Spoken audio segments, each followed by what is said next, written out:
नमस्कार, हिंदी खबर देख रहे हैं आप और मैं हूं आपके साथ मनीषा पाटीदार। तो देखिए, बुलेटिन की शुरुआत करते बड़ी खबर के साथ। प्रधानमंत्री नरेंद्र मोदी का आज नामांकन दाखिल करने वाले हैं और इससे पहले प्रधानमंत्री नरेंद्र मोदी मां गंगा का घाट पर पहुंचे, पूजा अर्चना उनके द्वारा की गई। और ऐसे में देखिए, हम तस्वीरें भी आपके साथ लगातार साझा कर रहे हैं जब प्रधानमंत्री नरेंद्र मोदी मां गंगा के घाट पर पहुंचे और पूजा अर्चना को वहां पर समाप्ति देखने को मिली। और ऐसे में जब ये पावन धरती पर प्रधानमंत्री की शिरकत देखी जा रही है तो कहीं ना कहीं वाराणसी के लोगों में भी काफी उत्साह नजर आ रहा है। मुख्यमंत्री योगी आदित्यनाथ भी वहां पर मौजूद है। ऐसे में काफिला यहाँ पर बड़े वो दिग्गज चेहरे यहाँ पर नजर आ रहे हैं। मुख्यमंत्री योगी आदित्यनाथ वहां पर पहुंच रहे हैं। वाराणसी की इन सकड़ी गलियों में मुख्यमंत्री योगी आदित्यनाथ जो है पहुंचे हैं। देखिए, ये काल भैरव की वो तस्वीर जब प्रधानमंत्री नरेंद्र मोदी क्रूज में सवार होकर वहां पर पहुंचेंगे और ऐसे में मुख्यमंत्री योगी आदित्यनाथ काल भैरव मंदिर में पहुंच चुके हैं। देखिए, ये तस्वीरें हम आपके साथ लगातार साझा कर रहे हैं जब मुख्यमंत्री योगी आदित्यनाथ वहां पर पहुंचते हैं और पहले प्रधानमंत्री नरेंद्र मोदी के ये पहुंचे और कहीं ना कहीं जायजा प्रधानमंत्री के लिए मुख्यमंत्री योगी आदित्यनाथ यहां पर लेते हुए नजर आ रहे हैं। और इसी बीच हमारे साथ डॉक्टर एच.एस. रावत जुड़ चुके हैं जो कि ज्योतिषाचार्य हैं। या फिर सबसे पहले सर, आपका बहुत बहुत स्वागत है हिंदी खबर पर। जी मनीषा जी। जी सर, आपसे जानना चाहेंगे रावत जी, जिस तरीके से प्रधानमंत्री नरेंद्र मोदी 2014 से जब चुनावी मैदान में उतरे थे और उसके बाद से 10 सालों में जब ये परिवर्तन देखा और आज जब विधि विधान से गंगा आरती यहाँ पर प्रधानमंत्री करते हुए नजर आए तो कहीं ना कहीं वो एक भाव, जो आत्मीयता का भाव यहाँ पर दर्शाया, किस तरीके से इसे देख सकते हैं? देखिए मनीषा जी, इसमें कोई दो राय नहीं है। नरेंद्र मोदी जी की जो कुंडली है, उनका जो भाग्य है धार्मिक है, उनकी में केदार नाम का एक योग बना हुआ है। जो व्यक्ति बचपन से धार्मिक रहा हो, देश सेवा में, देश भक्ति के अंदर उसको चाहिए हो, तो वो व्यक्ति कहीं ना कहीं तो एक पहले प्रधानमंत्री ऐसे हुए हैं कि जिन्होंने हमेशा सनातन धर्म के साथ साथ देश के विकास को तवज्जो दी है। जहां भी वो गए, जिस जगह पे गए, वहां का जो पॉपुलर हमारा मंदिर है, वहां जाकर के उन्होंने।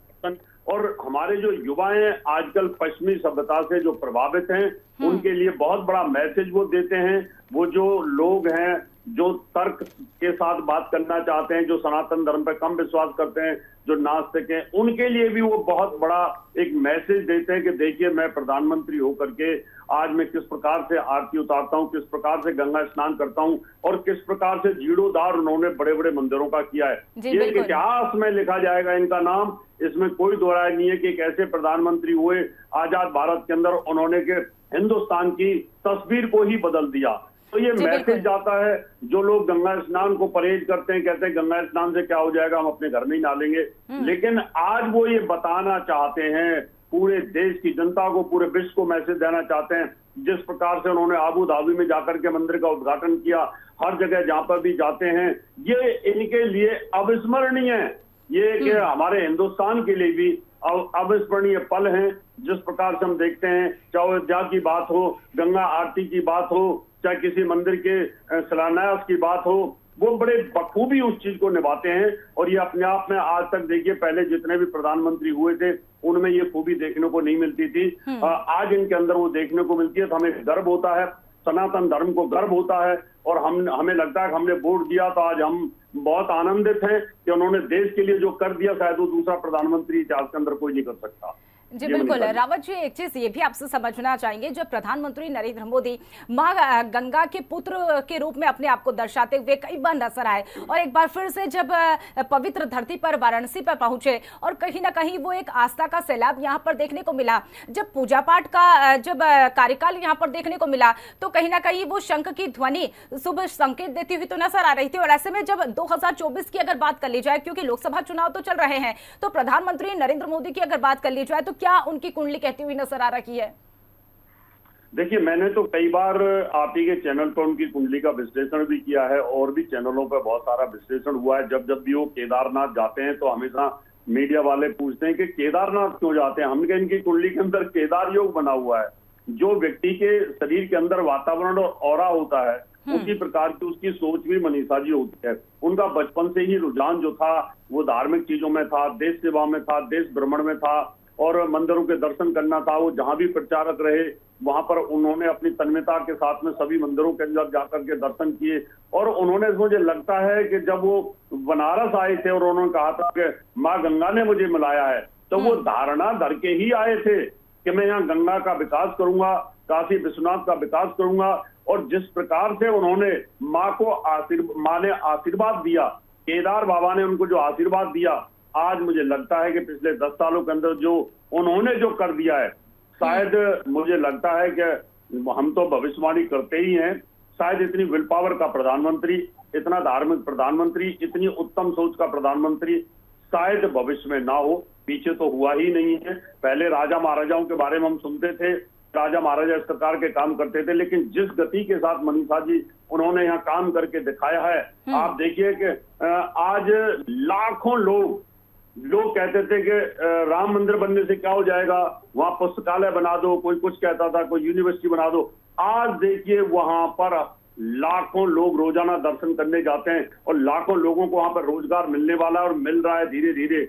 आज वो जो मंदिर भव्यता में जब आएगा तो पूरा वर्ल्ड का टूरिस्ट वहां पे आएगा, वहां इतना बिजी एयरपोर्ट हो जाएगा।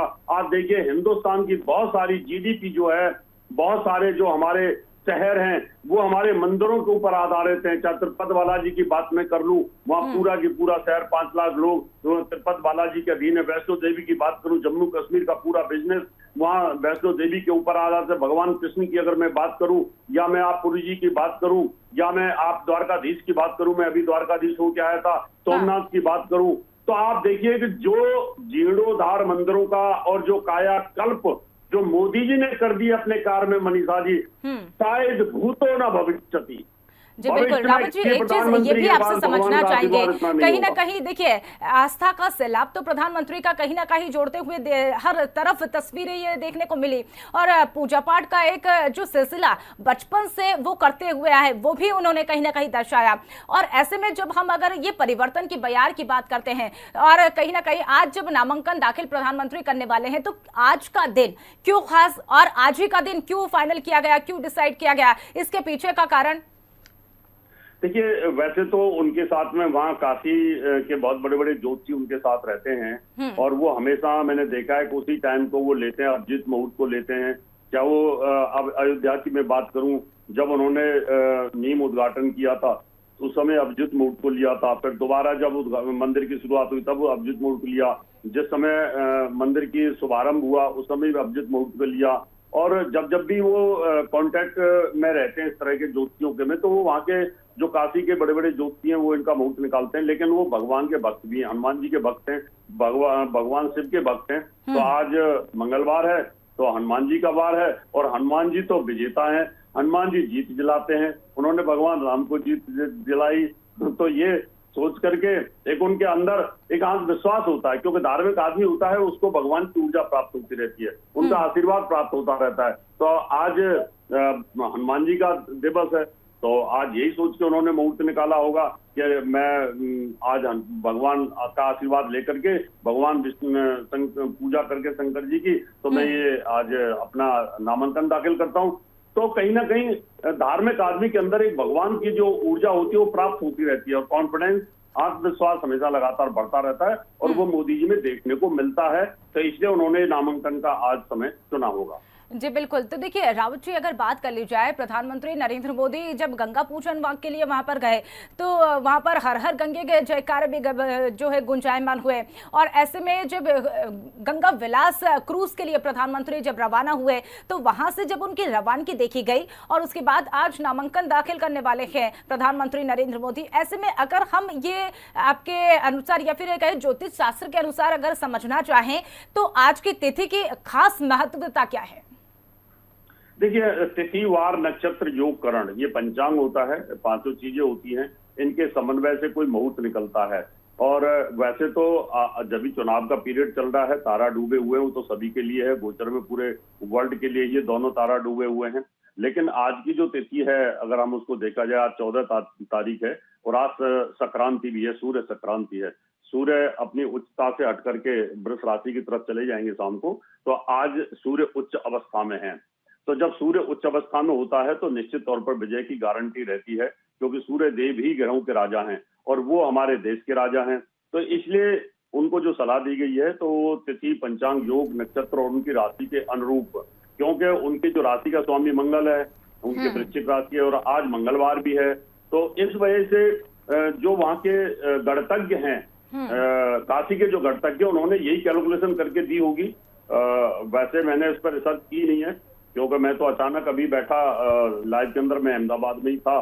तो अगर और ज्यादा डिटेल अगर आपने मुझे थोड़ा पहले बताया होता तो मैं पूरी एक एक चीज बता देता कि आपके गठबंधन में क्या सोच करके ये सब चीजें निकाली हैं। लेकिन जितना मुझे समझ में आता है अभी एट रैंडम में बता सकता हूँ कि उनकी जो राशि है वृश्चिक राशि है, वृश्चिक राशि का स्वामी मंगल होता है और मंगलवार उनके लिए सबसे ज्यादा लाभदायक है। हनुमान जी का वार है, इसलिए वो हनुमान जी के भक्त भी हैं, हनुमान चालीसा रोज करते हैं और भगवान शिव के भी भक्त हैं। तो निश्चित तौर पर हमें कहीं ना कहीं ऊपर से ऊर्जाओं का लाभ तो मिलता ही है, भगवान की ऊर्जाएं जो हमें लाभ देती हैं, वही सोच करके उन्होंने आज ये निर्णय लिया है। जी बिल्कुल रावत जी, एक चीज ये भी है जिस तरीके से जब अगर वाराणसी की हम तस्वीरें देखते हैं तो बदलती तस्वीरें तो ये सामने आती है, और ऐसे में जनता जनार्दन का अगर आशीर्वाद देखते हैं तो वो भी काफी देखने को मिला। जब शक्ति प्रदर्शन प्रधानमंत्री ने किया तो भारी संख्या में जनसैलाब भी वहां पर देखने को मिला।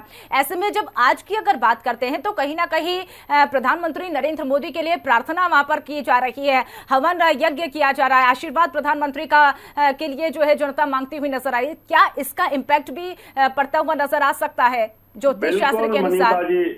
मनीषा जी आपने बहुत अच्छा बात की है, और मैं कहना चाहता हूं कि जब जनता की आवाज एक सुर में निकलती है, आत्मा और मन जब एकाग्र होते हैं, तो वो आवाज जब जाती है तो बारिश भी होनी शुरू हो जाती है, तूफान भी रुक जाते हैं और समुद्र के अंदर सुनामी भी रुक जाती है। जनता की आवाज तो बहुत बहुत पावरफुल होती है। आज जो पूरी जनता उनके लिए दुआएं करती है उसका उनको मनोबल मिलता है। इसलिए तो कहते हैं कि दुआ अगर किसी की मिल जाए तो हमें स्वर्ग की प्राप्ति हो जाती है, और बद्दुआ मिलते तो हमें नरक की प्राप्ति होती है।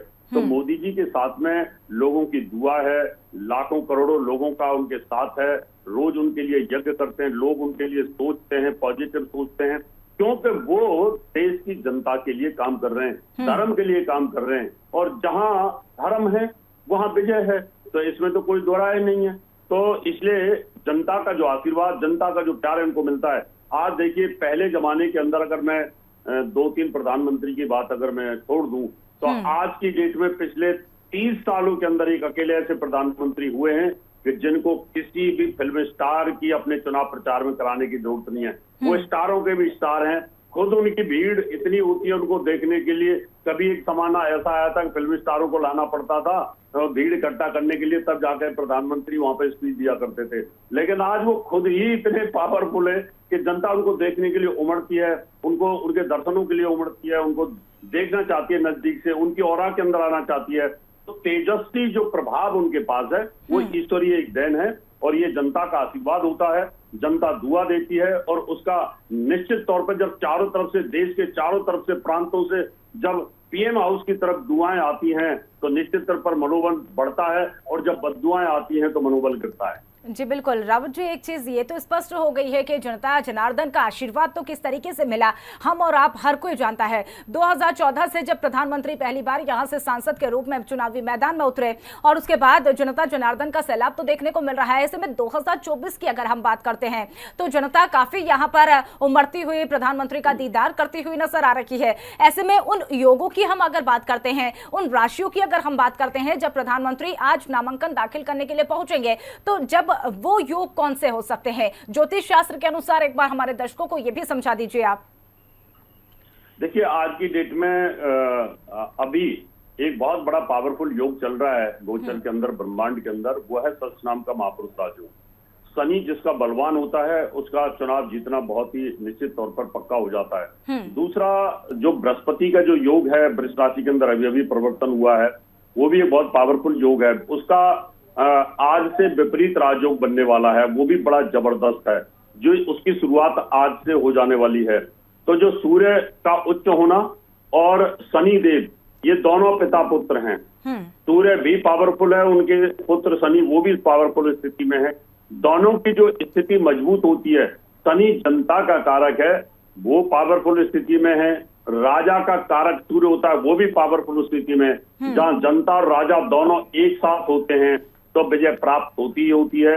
क्योंकि जनता का पूरा साथ राजा के साथ है। जी जी बिल्कुल रावत जी, आपको बीच में रोकना चाहूंगी माफी के साथ। और इसी बीच एक बड़ी जानकारी आपको बता रहे, वाराणसी से ये जो सामने आ रही है, प्रधानमंत्री नरेंद्र मोदी दशेश्वर घाट पर से रवाना हो चुके हैं। पूजा पाठ के बाद क्रूज से नमो घाट जो है प्रधानमंत्री नरेंद्र मोदी जा रहे हैं। थोड़ी देर में प्रधानमंत्री नरेंद्र मोदी नामांकन के लिए वहां पर पहुंचेंगे। तो ये बड़ी जानकारी आपको बता रहे। देखिए, प्रधानमंत्री नरेंद्र मोदी घाट से रवाना हो चुके हैं। गंगा पूजा के बाद अब क्रूज से नमो घाट जा रहे हैं प्रधानमंत्री नरेंद्र मोदी। ये भी आपको बता दें कि गंगा विलास क्रूज जो है प्रधानमंत्री नरेंद्र मोदी उसमें सवार और उसके बाद उसमें बैठकर रवाना हो चुके हैं। काशी का दीदार करते हुए प्रधानमंत्री वहां पर पहुंचेंगे। अब थोड़ी ही देर में प्रधानमंत्री नरेंद्र मोदी नामांकन दाखिल करने वाले हैं, यानी कि वो नामांकन का जो प्रोसेस है वो प्रधानमंत्री करेंगे। और ऐसे में ये भी आपको बता दें कि गंगा विलास क्रूज में प्रधानमंत्री नरेंद्र मोदी की रवानगी घाट से हो चुकी है और इसमें प्रधानमंत्री नरेंद्र मोदी के साथ जो है सुरक्षा के पुख्ता इंतजाम यहां पर देखने को मिल रहे हैं। गंगा पूजा के बाद प्रधानमंत्री नरेंद्र मोदी वहां से रवाना हो चुके हैं। अब थोड़ी ही देर में नामांकन के लिए प्रधानमंत्री नरेंद्र मोदी पहुंचेंगे। देखिए, ये क्रूज की तस्वीरें भी हम आपको दिखा रहे हैं। गंगा विलास क्रूज जिसमें प्रधानमंत्री नरेंद्र मोदी अब जो है रवाना हो चुके हैं घाट से, और ये सुसज्जित फूलों से क्रूज यहां से रवाना हो चुका है जिसमें प्रधानमंत्री नरेंद्र मोदी की शिरकत देखी जा रही है। अब थोड़े ही देर में वो क्षण आ जाएगा जिसका सभी को बेसब्री से इंतजार था, जब प्रधानमंत्री जो है नॉमिनेशन फाइल करने वाले हैं। और इसी के साथ ये भी आपको बताते चले, तमाम वो दिग्गज जो है प्रधानमंत्री के सामने वो बड़े चेहरे नजर आने वाले हैं। और ऐसे में प्रधानमंत्री नरेंद्र मोदी के साथ 4 प्रस्तावक के तौर पर वहां पर कई लोग मौजूद रहने वाले। जनता जनार्दन की अगर बात करें तो भारी उत्साहित वाराणसी की जनता, न केवल वाराणसी की बल्कि अलग अलग राज्यों से भी जनता वहां पर पहुंची है। दीदार करने के लिए प्रधानमंत्री नरेंद्र मोदी का वहां पर पहुंची है।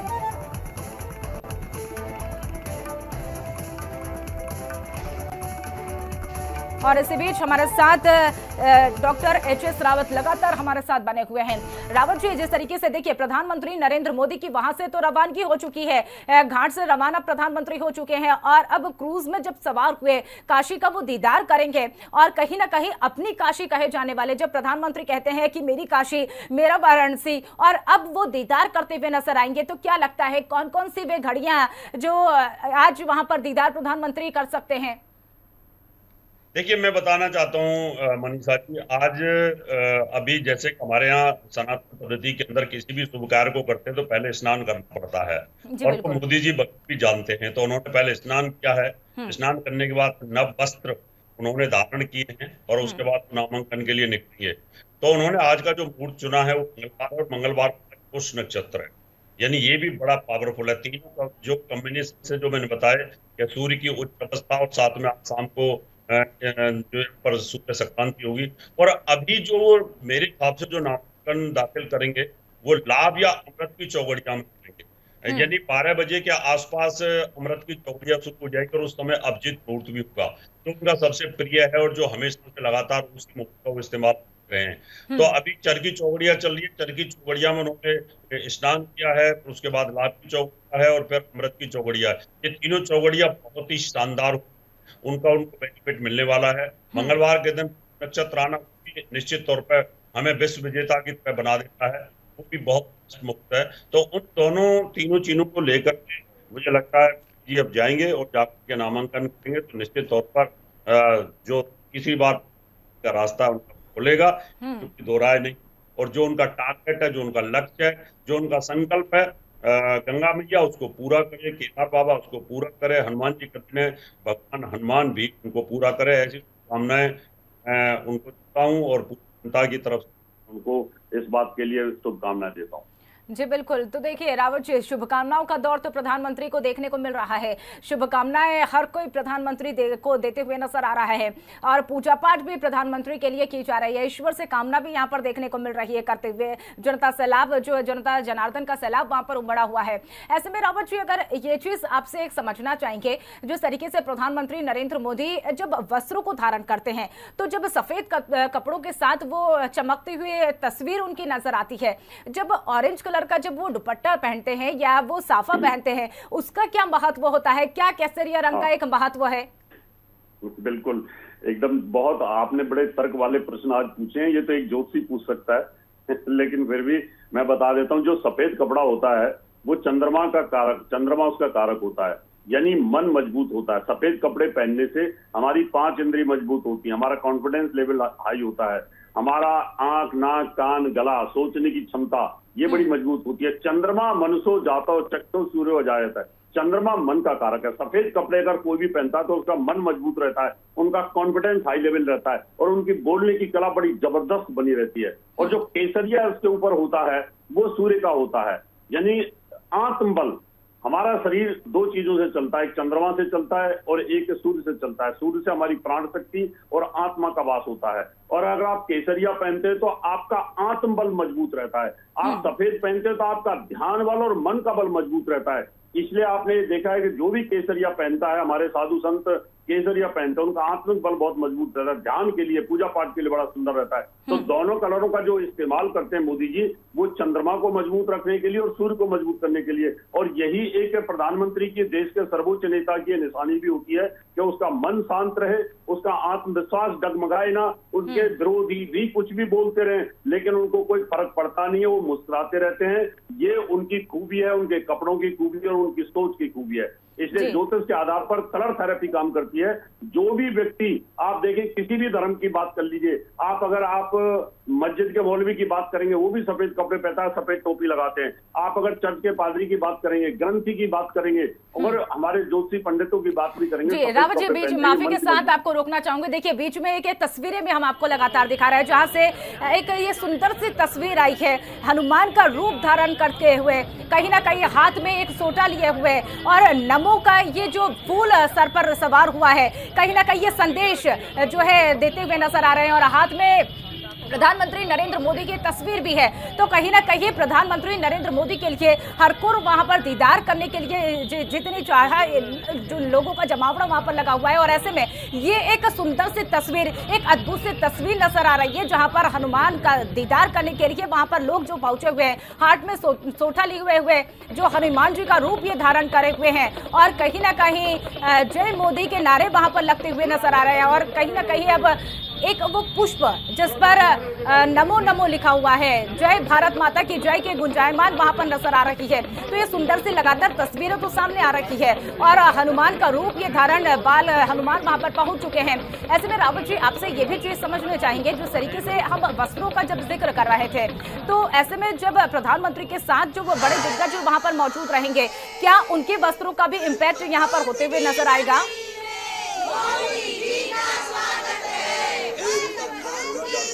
संगति का असर, अगर कोई बड़े ग्रह की संगति में छोटा ग्रह आता है तो राजयोग बनता है। जब 2 अच्छे ग्रह एक साथ इकट्ठे होते हैं तो गजकेसरी राजयोग जैसे बनता है कि पीला वस्त्र और सफेद रंग एक साथ होते हैं तो उच्च कोटि का राजयोग बनता है। ऐसे ही संगति का असर आता है। अगर आप मोदी जी के साथ में अगर कुछ ऐसे कपड़े वाले लोग रहते हैं, उनके भी कपड़े उसी प्रकार के होते हैं, तो निश्चित तौर पर एक तरह से कह सकते हैं पुष्प वर्षा होनी शुरू हो जाती है, अमृत वर्षा शुरू हो जाती है। उसका बेनिफिट निश्चित तौर पर मिलेगा। अगर मैंने कपड़े सफेद पहन रखे और मेरे चारों तरफ दूसरे लोगों ने कपड़े मेरे एंटी कलर के पहन रखे हैं तो उसका मुझे साइड इफेक्ट आता है। तो हमारे यहाँ पर ग्रहों की युति के बल को मापा जाता है, संगति का असर बोला जाता है। तो आप जैसे व्यक्ति की संगति में रहेंगे, उच्च कोटि का व्यक्ति आपके आसपास रहेगा, उच्च कोटि के कपड़े अच्छे पहनने वाला व्यक्ति आपके आसपास रहेगा, तो आपका मनोबल अच्छा बना रहेगा। जब आप ऊट पटांग कपड़े पहनेंगे, फटी हुई जीन्स पहनेंगे या फटे हुए कपड़े पहनेंगे तो निश्चित तौर पर दरिद्रता का योग आना शुरू हो जाता है। इसलिए हमारे यहाँ कपड़ों का बहुत बड़ा महत्व है। जी बिल्कुल रावत जी, तो देखिए जिस तरीके से कपड़ों का कहीं ना कहीं यहाँ पर महत्व समझ लिया, लेकिन आचार्य जी एक चीज ये भी आपसे जानने चाहेंगे। देखिए आप एक आचार्य जी है या एक पंडित जी हैं, या फिर आपसे हटकर अगर हम ये जानना चाहें कि एक आम व्यक्ति के तौर पर आप किस तरीके से प्रधानमंत्री नरेंद्र मोदी का यह नामांकन जब दाखिल कर रहे हैं तो किस तरीके से आप देखते हैं, कितना आपकी नजरों में ये विकास कार्य प्रधानमंत्री का नजर आ रहा है? देखिए इसमें विकास कार्य में तो मैं पूरे देश के अंदर भ्रमण करता हूँ, शायद इतना काम कभी हुआ नहीं है। सारा हाईवे कनेक्टेड है, सारे हाईवे पे काम चल रहा है, रेलवे स्टेशनों पे काम चल रहा है, एयरपोर्ट विदेशों की तर्ज पे बन चुके हैं। विकास के काम को तो आप कुछ कह ही नहीं सकते कि बेहद विकास हुआ है, क्योंकि जो आदमी घूमेगा तो उसको पता चलेगा, बंद कमरे में किसी को क्या पता चलेगा विकास हुआ क्यों हुआ है। मोदी जी को विकास पुरुष हम कह सकते हैं और इस सदी का विकास पुरुष उनको। जी बिल्कुल रावत जी, जिस तरीके से आप एक चीज ये भी समझा रहे थे जो ऑरा का प्रभाव होता है। तो कहीं ना कहीं प्रधानमंत्री नरेंद्र मोदी की ये पॉजिटिविटी तो हमने हमेशा से देखी और एक सकारात्मक भाव का जो दीदार प्रधानमंत्री अपनी जनता को करते हुए नजर आए, और न केवल वो अपनी जनता को, हर वर्ग को साधते हुए प्रधानमंत्री नजर आते हैं। जिस तरीके से बच्चों का मनोबल भी प्रधानमंत्री बढ़ाते हैं, बुजुर्गों के लिए भी मदद के तौर पर प्रधानमंत्री कार्यरत है। ऐसे में जब ये पॉजिटिविटी उनकी जब बढ़ती है, सकारात्मकता जब उनकी दिखती है जनता के सामने, तो क्या इसका प्रभाव भी यहाँ पर इंपैक्ट करता हुआ नजर आएगा? क्या इसका इंपैक्ट यहाँ पर जनता पे या फिर ये कहें कि बड़े चेहरे पर भी नजर आएगा? बिल्कुल आता है। देखिए, मैं आपको बहुत सारे उदाहरण देना चाहूँ। सुभाष चंद्र बोस जी ने कहा था, तुम मुझे खून दो मैं तुम्हें आजादी दूंगा। यानी क्रांति पैदा हो गई थी, लोगों में जुनून पैदा हो गया था। हिटलर ने भी इसी प्रकार के नारे दिए थे, बहुत सारे तानाशाहों ने नारा दिए हैं पीछे। और ऐसे ही इंदिरा गांधी जब देश की प्रधानमंत्री, तब भी उन्होंने जब देश को इसको पाकिस्तान को 2 हिस्सों में किया था, तब भी लोगों में जोश था। और जब लाल बहादुर शास्त्री जी ने पाकिस्तान को जीता, उस समय भी जय जवान जय किसान का नारा। आज मोदी जी ने जो नारा दे रखा है, उसमें लोगों में दीवानापन है। यानी उन्होंने देश को विकसित देश, उच्च कोटि का देश बनाना, मंदिरों का जीर्णोद्धार करना, धार्मिकता को बढ़ाना, सनातन धर्म जो डूबा हुआ था, हिंदू धर्म की हालत खराब थी, हिंदू को हिंदू कहने में शर्म आती थी, आज गर्व के साथ टीका लगाते हैं, गर्व के साथ टोपी पहनते हैं, गर्व के साथ भगवे कपड़े पहन करके घूमते हैं। पूरे वर्ल्ड में आज भगवे कपड़े की इज्जत होती है। हम भी एयरपोर्ट पर कहीं जाते हैं विदेशों के अंदर, हमें अंग्रेज लोग भी नमस्ते करते हैं, ऐसे नमस्ते करते हैं, तो हम हैरान होते हैं कि ये लोग भगवे को नमस्ते करते हैं। तो इसका मतलब ये सब मोदी जी का प्रभाव है कि वो तिलक लगाते हैं, भगवा पहनते हैं, जाकर के मंदिरों में नमन करते हैं। तो लोग भी जिज्ञासु हैं। आज पूरे वर्ल्ड में पहले कभी भगवे की वैल्यू थी, आज उस भगवे की दोबारा से वैल्यू हो रही है। अब मैं भी कई बार विदेशों में जाता हूँ तो एयरपोर्ट पर लोग पैर छूना शुरू कर देते हैं, उनको पता है भगवे के पैर छूने। तो कहीं ना कहीं ये मोदी जी का ही कमाल है और ये देश के प्रधानमंत्री की सोच का कमाल है। जब वो इस प्रकार की सोच लेके चलेंगे तो निश्चित तौर पर, जब हमारे फिल्म अभिनेता फटी पैंट फटी कपड़े पहनते हैं तो हमारे युवाओं पे उसका इफेक्ट आ रहा है ना, कि कितने लोग फटे कपड़े पहनते हैं। आज मोदी जी ने जिस चीज को लेके चल रहे हैं तो आज लोगों में है ना जोश है। मोदी जी अगर टोपी पहनते हो तो हमने भी टोपी पहनी, वो कपड़े पहनते हैं तो उस तरह के कपड़े पहनते हैं, उस तरह की शॉल डालते हैं, जैकेटें देखिए, उनकी जैकेट का प्रभाव देखिए सब जगह पर। तो कहीं ना कहीं ये एक देश के उच्च कोटि के सनातन धर्मी जो भी प्रधानमंत्री हैं, जो राजा हैं, उनका प्रभाव जनता के ऊपर जाना ही है। जैसा प्रधानमंत्री खाएगा, पिएगा, भक्ति करेगा, जैसा रहन सहन करेगा, वैसे ही जनता में प्रभाव जाता है। और जनता में बहुत बड़ी क्रांति आई है, धार्मिक क्रांति आई है, सोच की क्रांति आई है, विकास की क्रांति आई है, और उन सब के लिए सिर्फ मोदी जी को श्रेय जाता है। जी बिल्कुल रावत जी, देखिए ये चीज तो एक बहुत ही अलग झलक दर्शाता है भारत की। कहीं ना कहीं प्रधानमंत्री नरेंद्र मोदी जब पहुंचे थे, और इसी बीच ये भी आपसे एक चीज जानने की कोशिश करेंगे रावत जी, जब प्रधानमंत्री नरेंद्र मोदी विदेशों का रुख करते हैं तो कहीं ना कहीं भारत की संस्कृति, भारत की सभ्यता को वो विदेशों में भी उसी तरीके से झलकाते हैं जब भारत में होता है। तो उस तरीके से वहां पर अगर हम विदेशों का जिक्र कर लें तो विदेशों में किस तरीके से भारत की संस्कृति की सराहना होती है, किस तरीके से भारत की संस्कृति से लोग प्रेरित वहां पर होते हैं? सर, आपसे ये आंसर जरूर लूंगा।